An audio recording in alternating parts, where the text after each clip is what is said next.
इस वीडियो में हम चर्चा करेंगे शिव पुराण रुद्र संहिता तृतीय खंड 35वां अध्याय। हिमालय का शिव जी के साथ पार्वती के विवाह का निश्चय करना। ब्रह्मा जी बोले, नारद, महर्षि वशिष्ठ ने राजा अनरण्य की पुत्री पद्मा और ऋषि पिप्लाद की विवाह तथा धर्मराज द्वारा पद्मा को प्रदान किए गए वरदान की कथा सुनकर कि पिप्लाद स्थिर रहने वाले यवन के स्वामी होंगे, इंद्र के समान सुंदर और वैभव से संपन्न होंगे तथा 10 सर्वगुण संपन्न पुत्रों की उन्हें प्राप्ति होगी। शैलराज हिमालय से कहा कि राजन, मैं आपसे प्रार्थना करता हूँ कि आपके और आपकी पत्नी मैना के मन में जो भी नाराजगी है उसे भूलकर आप अपनी पुत्री पार्वती का विवाह त्रिलोकीनाथ महादेव जी के साथ कर दें। आज से 1 सप्ताह बाद मुहूर्त जब रोहिणी नक्षत्र में चंद्रमा अपने पुत्र वधू के साथ लग्न में स्थित होंगे, अत्यंत शुभ है। मार्गशीर्ष माह के सोमवार को लग्न के सभी शुभ ग्रहों की दृष्टि होगी। उस समय बृहस्पति भी सौभाग्य के वश में होंगे। ऐसे शुभ मुहूर्त में अपनी पुत्री पार्वती जो कि साक्षात जगदम्बा का अवतार है का पाणी ग्रहण भक्त वत्सल भगवान शिव से कर देने पर आप अपने को धन्य समझेंगे। यह कहकर ज्ञान शिरोमणि मुनि वशिष्ठ चुप हो गए। उनकी बात सुनकर मैना और हिमालय आश्चर्यचकित रह गए और अन्य पर्वतों से बोले, गिरिराज, मेरु, मंदराचल, मैनाक, गंधमादन, सहा, विंध्य, आप सभी ने मुनिराज वशिष्ठ के वचनों को सुना है। कृपा आप सब मुझे यह बताएं कि इन परिस्थितियों में मुझे क्या करना चाहिए। आप सभी इस संबंध में मुझे अपने विचार से अवगत कराइए। शैलराज हिमालय के कहे इन वचनों को सुनकर सभी पर्वतों ने आपस में विचार विमर्श किया। बोले, हे गिरिराज हिमालय, इस समय ज्यादा सोच विचार करने से कुछ नहीं होगा। अच्छा यही है कि हम सप्त ऋषियों द्वारा कही गई बात को मानकर देवी पार्वती का विवाह शिव जी से करा दें, क्योंकि वास्तव में पार्वती जी का जन्म ही देवताओं के कार्य को पूरा करने के लिए हुआ है। अतः हमें शीघ्र ही उनकी अमानत उनके हाथों में सौंपकर अपनी जिम्मेदारियों से मुक्त हो जाना चाहिए। तब सुमेरु तथा अन्य पर्वतों की बात सुनकर हिमालय प्रसन्न हुए। देवी पार्वती भी मन ही मन मुस्कुराने लगी। देवी अरुंधति ने भी विविध प्रकार की कथाओं को सुनकर पार्वती की माता मैना को समझाने का प्रयत्न किया। मैना जब समझ गई तो बहुत प्रसन्न हुई और उन्होंने सभी को उत्तम भोजन कराया। उनके मन का सारा संदेह और भय दूर हो गया। शैलराज हिमालय ने दोनों हाथ जोड़कर उन सप्त ऋषियों से कहा कि आपकी बातों को सुनकर मेरे मन का सारा शक दूर हो गया है। मैं भली बात जान गया हूँ कि शिव जी ही ईश्वरों के भी ईश्वर अर्थात सर्वेश्वर हैं। वे इस जगत के कण कण में व्याप्त हैं। वे अतुलनीय हैं। इस संसार की हर वस्तु हर प्राणी उन्हीं का है। यह कहकर हिमालय ने अपनी पुत्री पार्वती का हाथ पकड़कर उसे सप्त ऋषियों के पास खड़ा कर दिया और बोले कि आज से ही मेरी पुत्री शिव जी की अमानत है। वे जब चाहें इसे यहाँ से ले जा सकते हैं। ऋषिगण शैलराज की बातें सुनकर प्रसन्न हुए। बोले, भगवान शिव जी आपकी पुत्री को स्वयं मांगकर आपको सौभाग्य प्रदान कर रहे हैं। यह कहकर वे ऋषि पार्वती को आशीर्वाद देने लगे और बोले, देवी आपका कल्याण हो तथा आपके गुणों में निरंतर वृद्धि हो। आप शिव जी की अर्धांगिनी बनकर उनका जीवन खुशियों से भर दें। सप्त ऋषि ने सो विचार करके 4 दिनों के बाद का शुभ मुहूर्त विवाह के लिए निकाला। तब शैलराज हिमालय और देवी मैना से आज्ञा लेकर वे सप्त ऋषि देवी अरुंधति सहित वहां से भगवान शिव के पास चले गए। 36वां अध्याय। सप्त ऋषियों का शिव के पास आगमन। ब्रह्मा जी बोले, हे मुनि श्रेष्ठ नारद, शैलराज हिमालय मैना से विदा लेकर सप्त ऋषि भगवान शिव के निवास स्थल कैलाश पर्वत पर पहुंचे। वहां पहुंचकर उन्होंने दोनों हाथ जोड़कर शिव जी को प्रणाम किया, उनकी भक्ति भाव से स्तुति की। तत्पश्चात उन्होंने कहना आरंभ किया, हे देवाधिदेव महादेव परमेश्वर महाप्रभु महेश्वर, हमने गिरिराज हिमालय और मैना को समझा दिया है। वे इस संबंध को स्वीकार कर चुके हैं। उन्हें पार्वती का वरदान कर दिया है। हे प्रभु, अब आप अपने पार्षद देवताओं के साथ बारात लेकर हिमालय के यहाँ जाइए। देवी पार्वती का पाणी ग्रहण संस्कार कीजिए और आप वेदोक्त रीति से पार्वती को अपनी पत्नी बना लीजिए। सप्त ऋषियों का यह वचन सुनकर त्रिलोकीनाथ भगवान शिव बहुत प्रसन्न हुए। बोले, हे ऋषिगण, मैं विवाह के रीति रिवाजों से संबंध में कुछ नहीं जानता। आप लोगों ने पूर्व में विवाह की जो रीति देखी हो तो इस विषय में आप जो कुछ जानते हो कृपा मुझे बताएं। भगवान शिव के इस वचन को सुनकर सप्तऋषि बोले, भगवान आप सर्वप्रथम श्री हरि विष्णु एवं सृष्टिकर्ता विष्णु जी को उनके पुत्रों एवं पार्षदों सहित यहाँ बुला लीजिए। सभी ऋषि मुनि, यक्ष, गंधर्व, किन्नरों, सिद्ध गण एवं देवराज इंद्र सहित सभी देवताओं अप्सराओं को अपने विवाह में निमंत्रित करें। वे सब मिलकर इस विवाह का सफल आयोजन करेंगे। ऐसा कहकर सप्तऋषि भगवान शिव से आज्ञा लेकर उनके भक्तिभाव से स्तुति करते हुए प्रसन्नता पूर्वक अपने धाम को चले गए। 37वां अध्याय, हिमालय का लग्न पत्रिका भेजना। नारद जी ने पूछा, हे तात महाप्राज्ञ, कृपा कर आप मुझे यह बताएं कि सप्तऋषियों के वहां से चले जाने पर हिमालय ने क्या किया। ब्रह्मा जी बोले, नारद, जब वे सप्तऋषि हिमालय से विदा लेकर कैलाश पर्वत पर चले गए तो हिमालय ने अपने सभी संबंधियों भाई बंधुओं को आमंत्रित किया। जब सभी वहां एकत्रित हो गए तब ऋषियों की आज्ञा के अनुसार हिमालय ने अपने राजपुरोहित श्री गर्ग जी से लग्न पत्रिका लिखवाई। उसका पूजन अनेकों सामग्रियों से करने के पश्चात उन्होंने लग्न पत्रिका भगवान शंकर के पास भिजवा दी। गिरिराज हिमालय के बहुत से नाते रिश्तेदार लग्न पत्रिका को लेकर कैलाश पर्वत पर गए। वहां पहुंचकर उन्होंने त्रिलोकीनाथ भगवान शिव के मस्तक पर तिलक लगाया, उन्हें लग्न पत्रिका दे दी। शिव जी ने उनका खूब आदर सत्कार किया। तत्पश्चात वे सभी वापस लौट आए।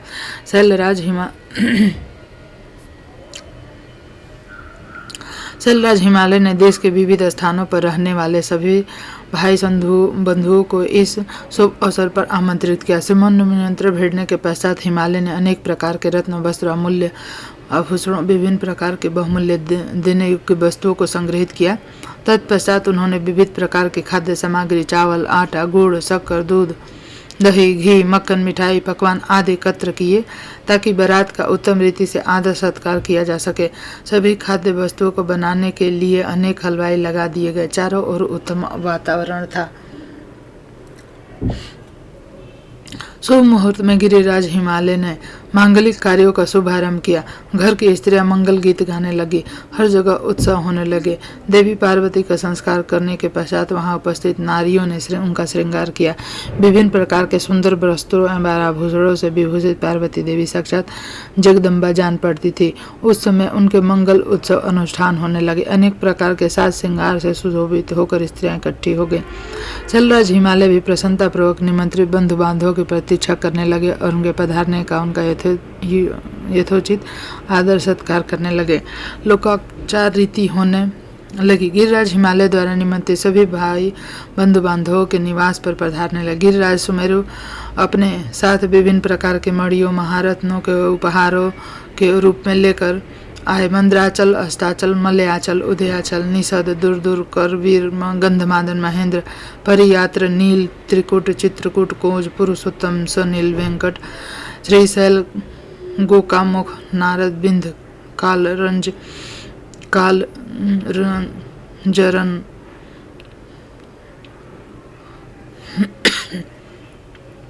कैलाश तथा अन्य पर्वत दिव्य रूप धारण करके अपने परिवारों के साथ लेकर इस शुभ अवसर पर पधारे। सभी देवी पार्वती और शिव जी को भेंट के उत्तम वस्तुएं लेकर आए।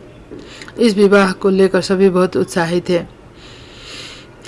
इस मंगलकारी अवसर पर सोण, भद्रा, नर्मदा, गोदावरी, यमुना, ब्रह्मपुत्र, सिंधु, विपाशा, चंद्रभागा, भागीरथी, गंगा आदि नदियां भी नर नारी का रूप धारण करके अनेक प्रकार के आभूषण में सुंदर वस्त्रों से सज धज कर शिव पार्वती का विवाह देखने के लिए आए। शैलराज हिमालय ने उनका खूब आदर सत्कार किया तथा उत्तम सुंदर स्थानों पर उनके ठहरने का प्रबंध किया।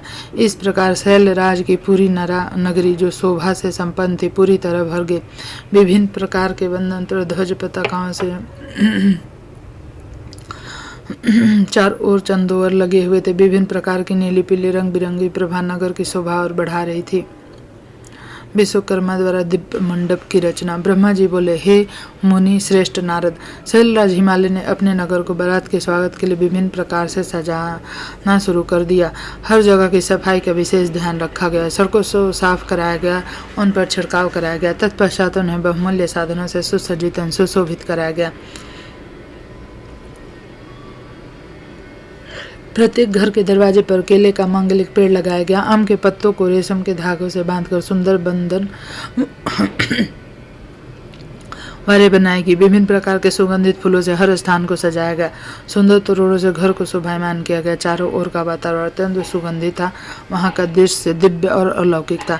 विश्वकर्मा को गिरिराज हिमालय ने आदरपूर्वक बुलाया, उन्हें एक दिव्य मंडप की रचना करने को कहा। वह मंडप 10,000 योजन लंबा और चौड़ा था।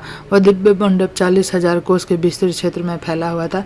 विश्वकर्मा, जो कि देवताओं के शिल्पी कहे जाते हैं, ने इस उत्तम मंडप की रचना करके अपने कुशलता एवं निपुणता का परिचय दिया। यह मंडप अद्भुत जान पड़ता था। उस मंडप में अनेक प्रकार के स्थावर, जंगम, पुष्प तथा स्त्री पुरुष की मूर्तियां बनाई गई थी, जो कि इतनी सुंदर थी कि यह निश्चय कर पाना कठिन था कि कौन ज्यादा सुंदर और मनोरम है। वहां जल में थल और थल में जल दिखाई दे रहा था। कोई भी मनुष्य इस कलाकृति को देखकर यह नहीं जान पा रहा था कि यहाँ जल है या थल। विभिन्न प्रकार के जानवरों की कलाकृतियां जीवंत बनाई गई थी। अपनी सुंदरता से जड़ हृदय को मोहित करने वाले सारस कहीं सरोवर में पानी पीते दिखाई देते थे तो कहीं जंगलों में सिंह ऐसे लग रहे थे मानो अभी दहाड़ना शुरू कर देंगे।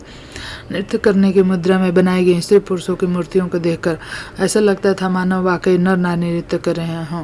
द्वार पर खड़े द्वारपाल हाथों में धनुष बाण लेकर ऐसे खड़े थे जैसे सचमुच अभी बाणों की वर्षा शुरू कर देंगे। इस प्रकार सभी कृत्रिम वस्तुएं बहुत ही सुंदर एवं मनोहर थीं, जो कि बिल्कुल जीवंत लगती थीं। द्वार के मध्य में देवी महालक्ष्मी की सुंदर मूर्ति की स्थापना की गई थी, जिन्हें देखकर ऐसा प्रतीत होता था मानो क्षीर सागर से निकलकर साक्षात लक्ष्मी देवी वहां आ गई हों। वे सभी शुभ लक्षणों से युक्त दिखाई दे रही थी। मंडप में विभिन्न स्थानों पर हाथियों की कलाकृतियां भी बनाई गई थी। कई स्थानों पर घोड़े घुड़सवारों सहित खड़े थे तो कहीं सुंदर अद्भुत दिव्य रथ जिन पर सफेद अश्व जूते थे। मंडप के द्वार पर नंदीश्वर, जो कि शिव जी की सवारी थी, की मूर्ति बनाई गई थी, जो कि स्फटिक मणि के समान चमक रही थी। उसके ऊपर दिव्य पुष्पक विमान की रचना की, जिसके पल्लों और सफेद चामरों से सजाया गया था। विश्वकर्मा द्वारा समस्त देवताओं की प्रतिमूर्ति की रचना की गई, जो कि हूबहू वास्तविक देवताओं से मिलती थी। क्षीर सागर में निवास करने वाले श्री हरि विष्णु एवं उनके वाहन गरुड़ की रचना भी उस मंडप में की गई थी, जिनका स्वरूप साक्षात विष्णु जी जैसा ही था। इस प्रकार विश्वकर्मा द्वारा जगत के सृष्टिकर्ता ब्रह्मा जी की भी प्रतिमा उनके पुत्र और वेदों सहित बनाई गई थी। साथ ही वह प्रतिमा वैदिक सूक्तों का पाठ करती हुई दिखाई देती थी। स्वर्ग के राजा देवेंद्र अर्थात इंद्र, उनके वाहन ऐरावत हाथी की मूर्ति भी जीवंत थी। इस प्रकार विश्वकर्मा द्वारा बनाई गई सभी कलाकृतियां कला का अद्भुत नमूना थी, जो कि दिव्य एवं मनोरम थी, जिन्हें देखकर यह जान पाना अत्यंत मुश्किल ही नहीं नामुमकिन था कि वे असली है या नकली। देवताओं के शिल्पी विश्वकर्मा द्वारा रचित यह दिव्य मंडप आश्चर्य से युक्त एवं सभी मोहित कर लेने वाला था। तत्पश्चात शैलराज हिमालय की आज्ञा अनुसार विश्वकर्मा ने देवताओं के रहने के लिए कृत्रिम लोकों का निर्माण किया, जो कि अद्भुत था। साथ ही उनके बैठने के लिए दिव्य सिंहासनों की भी रचना की गई। ब्रह्मा जी के रहने के लिए विश्वकर्मा ने सत्यलोक की रचना की, जो दीप्ति से प्रकाशित हो रहा था। तत्पश्चात श्री हरि विष्णु के बैकुंठ का निर्माण किया गया। देवराज इंद्र के लिए समस्त ऐश्वर्य से संपन्न दिव्य स्वर्गलोक की रचना की गई। अन्य देवताओं के लिए भी उन्होंने सुंदर अद्भुत भवनों की रचना की। देवताओं के शिल्पी विश्वकर्मा ने पलक झपकते ही इस अद्भुत कार्य को मूर्त रूप दे दिया। सभी देवताओं के रहने हेतु दिव्य लोकों जैसे कृत्रिम लोकों का निर्माण करने के पश्चात विश्वकर्मा ने भक्त वत्सल भगवान शिव के ठहरने हेतु एक सुंदर मनोरम अद्भुत घर का निर्माण किया। यह भवन भगवान शिव के कैलाश से धाम के अनुरूप ही था। यहाँ शिव चिन्ह शोभा पा रहा था। यह भवन परम उज्ज्वल दिव्य प्रभापुंज से सुभाषित, उत्तम और अद्भुत था। इस भवन के सभी ने बहुत प्रशंसा की, यहाँ तक कि स्वयं भगवान शिव भी उसे देखकर आश्चर्यचकित हो गए। विश्वकर्मा की इन रचनाओं को बहुत सराहा। विश्वकर्मा की यह रचना बहुत अद्भुत थी। इस प्रकार जब सुंदर और दिव्य मनोरम मंडप की रचना हो गई, सभी देवताओं के ठहरने के लिए यथायोग्य लोकों का निर्माण कर दिया गया, तो शैलराज हिमालय ने विश्वकर्मा को बहुत बहुत धन्यवाद दिया। तत्पश्चात हिमालय प्रसन्नतापूर्वक भगवान शिव के शुभागमन की प्रतीक्षा करने लगे। हे नारद, इस प्रकार मैंने वहां का सारा वृत्तांत तुम्हें सुना दिया। अब आप और क्या सुनना चाहते हैं? 39वां अध्याय शिव जी का देवताओं को निमंत्रण। शिव जी का देवताओं को निमंत्रण। नारद जी बोले, हे महाप्रज्ञ, हे विधाता, आपको नमस्कार है। आपने अपने श्रीमुख से मुझे अमृत के समान दिव्य और अलौकिक कथा को सुनाया। अब मैं भगवान चंद्रमौली के मंगलमय वैदिक जीवन का, वैवाहिक जीवन का सार सुनना चाहता हूँ, जो कि समस्त पापों का नाश करने वाला है। भगवान कृपा कर मुझे यह बताएं कि जब शैलराज हिमालय द्वारा भेजी गई लग्न पत्रिका महादेव जी को प्राप्त हो गई तो महादेव जी ने क्या किया। प्रभु, इस अमृत कथा को सुनाने की कृपा कीजिए। ब्रह्मा जी बोले, हे मुनि श्रेष्ठ नारद, लग्न पत्रिका को पाकर भगवान शिव ने मन में बहुत हर्ष का अनुभव किया। लग्न पत्रिका लेकर आए शैलराज के बंधु बांधवों का उन्होंने यथा योग्य आदर सत्कार किया।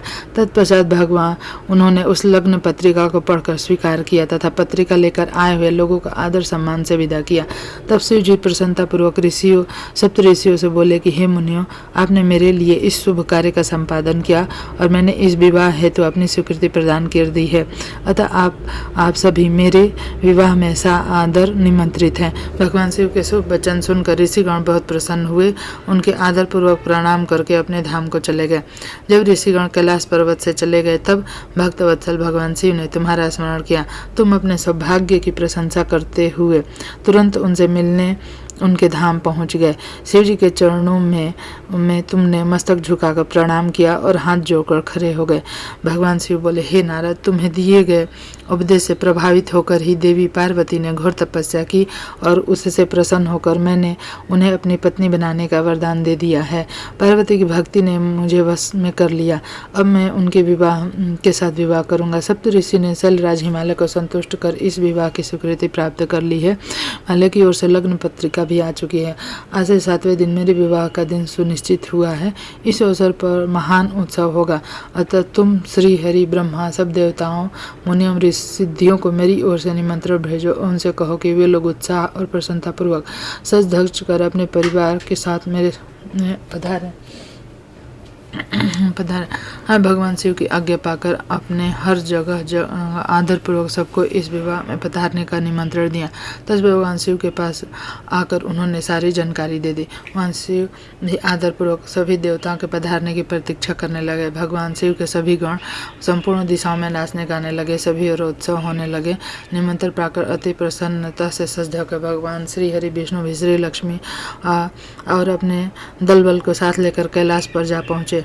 वहाँ पधार कर उन्होंने भक्ति भाव से भगवान शिव को प्रणाम किया और प्रभु की आज्ञा लेकर अपना स्थान ग्रहण किया। तत्पश्चात मैं भी सपत्नीक अपने पुत्रों सहित भगवान शिव के विवाह में शामिल होने के लिए पहुंचा। भगवान शिव को प्रणाम करके मैंने भी वहाँ आसन ग्रहण कर लिया। इस प्रकार सब देवता देवराज इंद्र सभी ने अपने अपने गणों परिवारों के साथ सुंदर वस्त्रों और बहुमूल्य आभूषणों से शोभायमान होकर वहाँ पहुँच गए।